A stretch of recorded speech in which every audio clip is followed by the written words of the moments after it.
নমস্কার।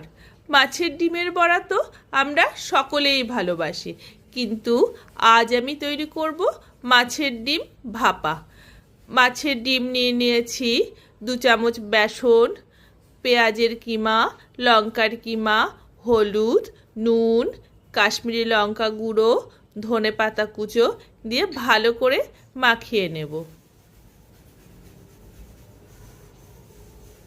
মাখানো হয়ে গেছে, এবার বড়াগুলো ভেজে নেব।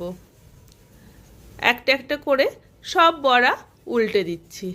মিক্সি জারে পোস্ত, সর্ষে, নারকোল, কাঁচা লঙ্কা, নুন, টক দই দিয়ে একটা স্মুথ পেস্ট করে নেব। বড়া সব ভাজা হয়ে গেছে। মাছের ডিমের বড়া নিয়ে নিলাম। সর্ষে, পোস্ত, নারকোল, কাঁচা লঙ্কা, টক দইয়ের পেস্ট দিয়ে দিলাম, কাঁচা তেল, কাঁচা লঙ্কা, হলুদ, নুন, স্বাদ অনুযায়ী চিনি দিয়ে ভাপিয়ে নেব 10 মিনিট। তাহলেই হয়ে গেল মাছের ডিম ভাপা। আপনারা সকলে ভালো ও সুস্থ থাকবেন। ভিডিওটি দেখার জন্য অনেক অনেক ধন্যবাদ। অনেক অনেক শুভকামনা রইল। নমস্কার।